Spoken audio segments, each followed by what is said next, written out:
agora eu queria falar um pouquinho mais da La Loba, que é o arquétipo dessa mulher selvagem. Então, ela é chamada de várias formas, né? A arrueceira, a trapeira, ela também é chamada de a parteira da alma, a encantadora de ossos. E é interessante que Clarissa fala que ela coleciona tudo que tem risco de se perder para o mundo. Então, ela coleciona aquilo que é frágil para dar vida, novamente, aquilo que está se perdendo para o mundo. Mas a especialidade dela são os lobos, né? Isso é bem importante.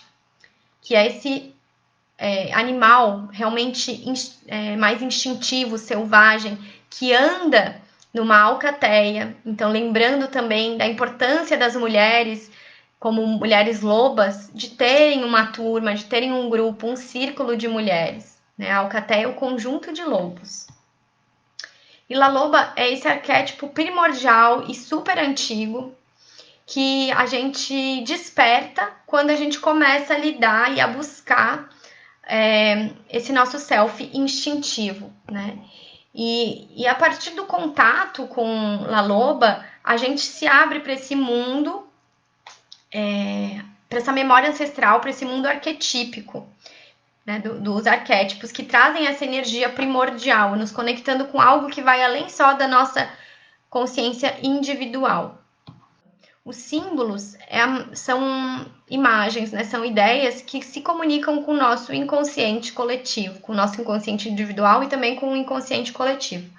Então, um dos símbolos que aparece muito forte no conto de La Loba são os próprios ossos. E o que são os ossos?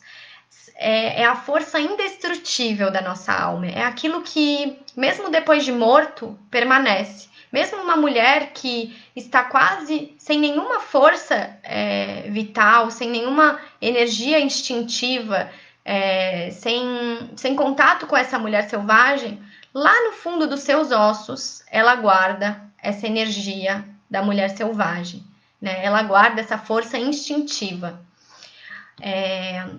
Os ossos também representam a sabedoria das nossas ancestrais. Dizem que a sabedoria de uma pessoa fica retida nos ossos dela, mesmo depois de morta, né? Então, quando a gente cava esses ossos, busca esses ossos, é uma maneira de a gente buscar essa sabedoria ancestral e essa força indestrutível também. E também não deixa de ser os ossos como a nossa ancestralidade feminina, né? A sabedoria das nossas ancestras, da nossa ancestralidade toda. Então, quando uma mulher começa a buscar, cavar, né, escavar para buscar esses ossos, de alguma forma, ela está resgatando a sabedoria da sua própria linhagem feminina. Outro símbolo muito forte, aqui no Mulheres que Correm com os Lobos, no conto de La Loba, são os próprios lobos. E por que os lobos, né?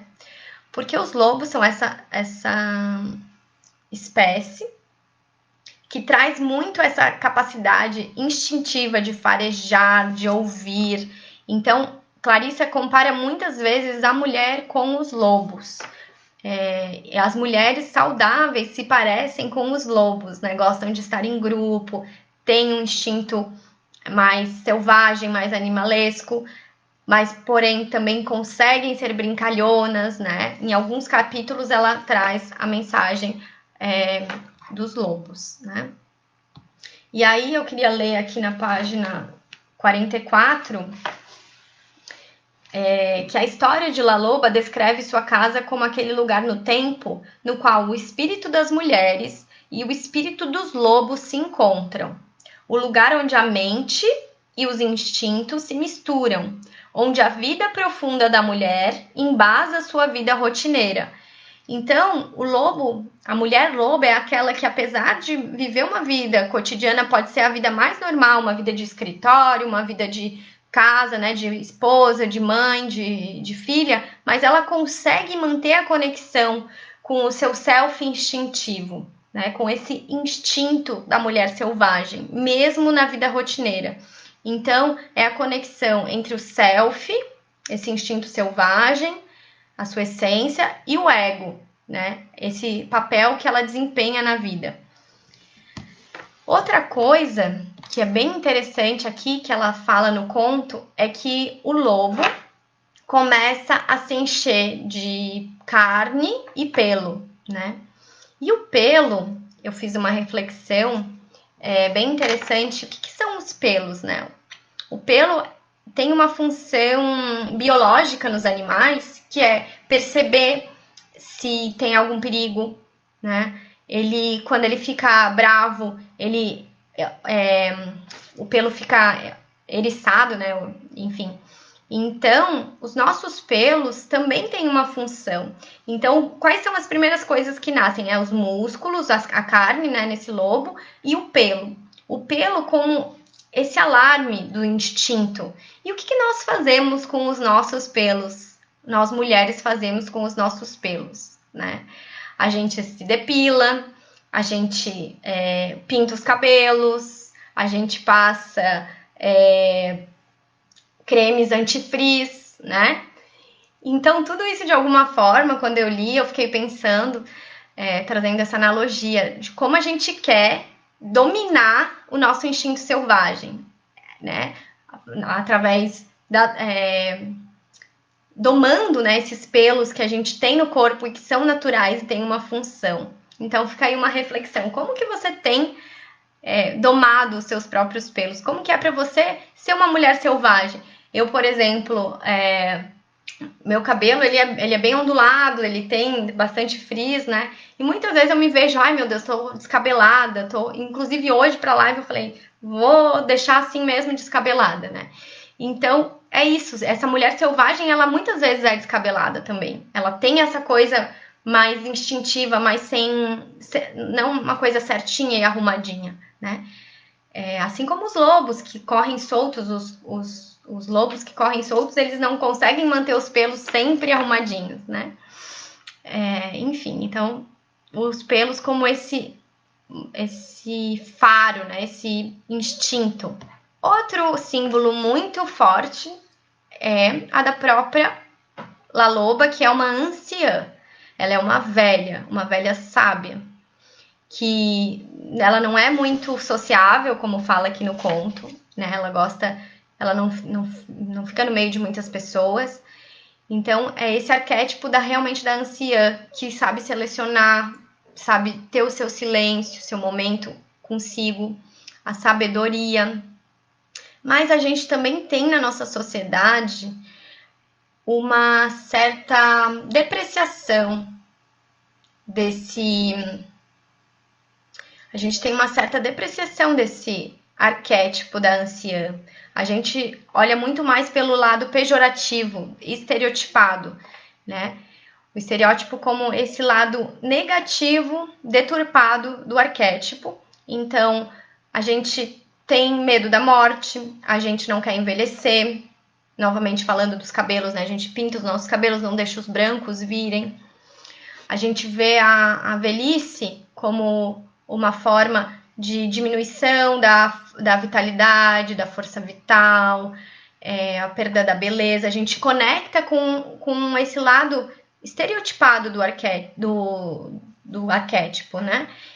Então, também fica uma reflexão. O que é para você? Como que é para você perceber que você tem uma velha sábia em si, né?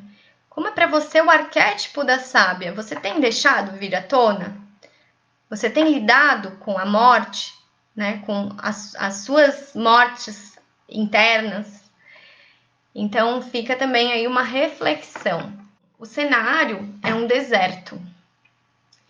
O deserto, Clarissa fala que é um lugar onde a vida é escassa, rara, porém muito profunda.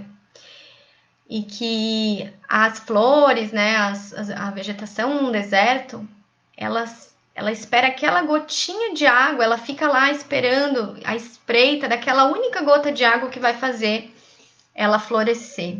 O cactus, ela fala de um cactus que floresce, né, um cactus com uma flor vermelha. E muitas mulheres vivem uma vida desértica, que é ínfima na superfície, mas muito profunda, né? ao mesmo tempo embaixo, né, debaixo dos panos, assim, esperando essa gotinha de água para voltar a ficar verde, né? E muitas mulheres também contam de uma certa apatia, sentimentos que não são muito intensos. Elas falam assim, eu não tô mal, mas eu também não tô bem. E isso, de certa forma, seria essa vida também desértica, sem muita emoção, né? E aí a gente, parando um pouco para refletir também, o que leva as mulheres a essa apatia, essa falta de vida, de vitalidade? Muitas vezes é uma rotina estressante, uma rotina que não tem momentos de novidade e de ir para a natureza, né? Ou realmente muita medicalização. Então, a gente sabe que hoje em dia na nossa sociedade a gente acaba tomando remédio para diversas coisas. Então, toma um remédio para dormir, aí depois dorme demais, toma um remédio para acordar. Então, a medicalização excessiva também pode levar a esse entorpecimento da mulher selvagem. Inclusive, a própria pílula anticoncepcional, ela tem um certo efeito entorpecente dos nossos instintos, né? Sem julgar as mulheres que tomam a pílula, porque cada mulher tem uma necessidade, né, biológica ali, tem uma escolha de vida, né, enfim. Mas é bom que a gente tenha consciência que sim, a pílula tem um efeito embotador dos nossos instintos mais selvagens. A gente são hormônios externos que acabam impedindo que a gente tenha essas oscilações tão fortes de humor, que fazem parte também da ciclicidade feminina. E outra passagem muito importante do conto é o cantar sobre os ossos. E o que é cantar sobre os ossos? É encontrar a nossa própria voz, a nossa própria verdade. Aí Clarissa fala aqui na página 42. Cantar significa usar a voz da alma. Significa sussurrar a verdade do poder e da necessidade de cada um. Soprar a alma sobre aquilo que está doente ou precisando de restauração. Então, La Loba, ela canta para a vida voltar. Então, é esse canto, essa capacidade de a gente encontrar a voz da nossa alma que faz o espírito da mulher selvagem renascer. Por isso que eu tenho cantado no início das lives, para trazer, né, esse canto da nossa alma, essa conexão com La Loba, que canta e encanta. Porque, além disso, ela não canta qualquer canção. Ela para na frente daqueles ossos e ela sente, ela intui qual é a canção para aquela vida voltar. Então, às vezes é uma canção mais triste, às vezes é uma canção mais alegre, às vezes é uma canção mais sensual. Qual é a canção que você está precisando cantar para voltar a se sentir essa mulher selvagem, né? A trazer alguns aspectos que talvez estejam mortos em você de volta à vida.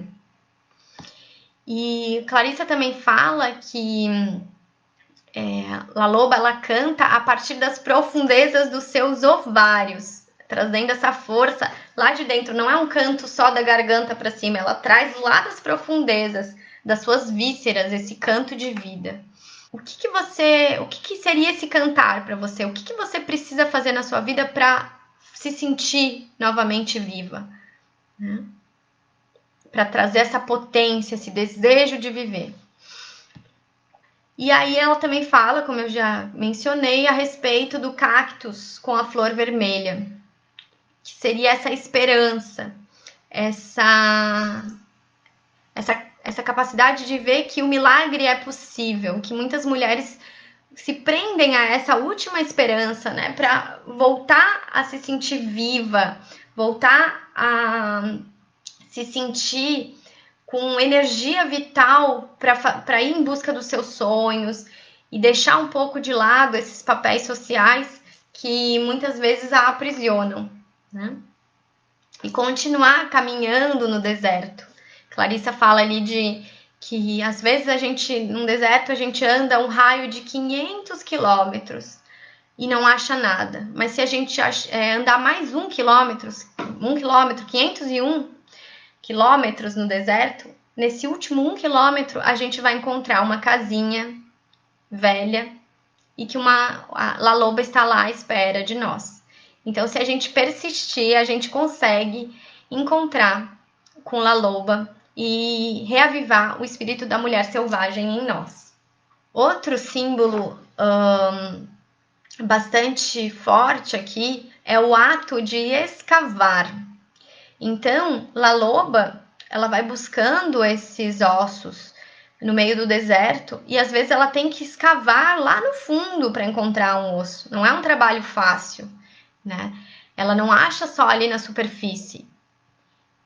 Então, escavar é buscar nas profundezas, às vezes no nosso inconsciente, esses tesouros que estão adormecidos, que estão lá esperando que a gente tire o pó de cima, tire a terra de cima e encontre. E então, recolher esses ossos, esse desafio, né, de aceitar recolher os ossos, nem sempre é um trabalho fácil, nem sempre o contato com o arquétipo da mulher selvagem vai ser uma coisa que vai vir assim de uma hora para outra. É um trabalho árduo, é um trabalho que a gente tem que fazer todo dia, de voltar a escavar esses ossos, buscar essa mulher selvagem que talvez esteja enterrada e desmantelada, precisando novamente da nossa integração para que ela tenha vida. O mundo subterrâneo, que é onde os ossos ficam, além de ser considerado o nosso inconsciente, né, trazendo essa simbologia do inconsciente, é também aquela parte mais telúrica, mais das deusas, por exemplo, escuras que vivem nos mundos subterrâneos. Então são as faces mais escuras também da deusa, da grande mãe, os aspectos mais destruidores. Ou seja, a gente também precisa escavar lá nas profundezas do nosso inconsciente, tanto a luz quanto a sombra. Ela escava e consegue colher esses ossos e depois ela organiza para dar uma boa forma para esses ossos. Então não adianta só você, de uma maneira desorganizada, buscar essas coisas do seu inconsciente. Você precisa integrar essas partes, né? Integrar a luz e sombra, integrar esses fragmentos que talvez você consiga encontrar no seu inconsciente através de várias técnicas, né? Desde terapia até círculos de mulheres, até técnicas mais de, enfim, meditação ativa. A gente vai encontrando essas peças do nosso inconsciente e depois a gente precisa organizar para que o lobo, para que essa mulher selvagem possa também se refragmentar e voltar a viver, né? Então é um trabalho que exige também organização. Mas existe uma coisa no conto que é bem importante também, que é a sabedoria da vida, morte e vida, que Clarissa ela vai falar ao longo de outros capítulos também. Então a gente precisa entender que tem coisas que precisam realmente morrer na nossa vida. Tem partes nossas que precisam realmente ficar enterradas, né? Precisam se desfazer com o tempo. Nem tudo que a gente encontra no nosso inconsciente já deve vir à tona e faz sentido na nossa vida atual, né? Então a gente precisa ter essa sabedoria da vida, morte e vida, que La Loba tem, né? Ela sabe aquilo que precisa ter vida, dar vida e reviver, e aquilo que precisa morrer. E quantas vezes nós, mulheres, nos percebemos tentando manter uma situação, uma relação, ou uma maneira de ser que nos exaure, né? A gente gasta tanta energia, tanta força para manter uma coisa que, na verdade, já não serve mais pra gente. Então, essa sabedoria da morte e da vida também faz parte de La Loba. La Loba, ela entra em contato com a morte e vê aquilo que que tem chance de reviver e aquilo que não tem mais, né? Então, tem uma fala aqui de Clarissa, que ela fala: essa é a nossa técnica de meditação enquanto mulheres. A evocação de aspectos mortos e desagregados de nós mesmas, a evocação de aspectos mortos e desagregados da própria vida. E a nossa tarefa reside em captar a situação temporal de cada um e permitir a morte, aquilo que deve morrer, e a vida, ao que deve viver. E aí eu trago um pouco do meu trabalho, né, com o ciclo menstrual, que é isso. O ciclo menstrual, ele, quando a gente começa a olhar para o nosso ciclo, a gente começa a entender essa sabedoria da vida, morte e vida, né? O que no meu ciclo que passou precisa ir embora com a menstruação? E quais são as sementes que eu quero plantar para o meu próximo ciclo? Como eu quero fecundar esse óvulo do meu próximo ciclo, mesmo que não seja com um filho de carne e osso? Quais são os projetos, as intenções que eu quero ver nascerem a partir desse óvulo fecundado com a minha força vital, né? Então, a sabedoria da vida, morte e vida, ela está intrínseca à mulher, né? A gente só precisa conectar com essa sabedoria. E aí, mais um trecho que eu queria ler aqui, que é: em virtude dessa natureza dual, ou seja, dessa duplicidade de função, a grande tarefa diante de nós consiste em aprender e compreender à nossa volta e dentro de nós exatamente o que deve viver e o que deve morrer. A nossa tarefa reside em captar a situação temporal, né, disso, o que deve viver e o que deve morrer. Essa é a natureza dual da mulher, da vida, morte e renascimento. Então, fica também, novamente, algumas perguntas para você refletir, né? O que deve morrer na sua vida para você abrir espaço para novas coisas? Aonde você tem focado a sua energia e gastado a sua energia, talvez tentando manter algo que já está ali definhando e você fica lá, né? Tentando. Então, isso serve para relações, serve para comportamentos, serve para um trabalho, enfim.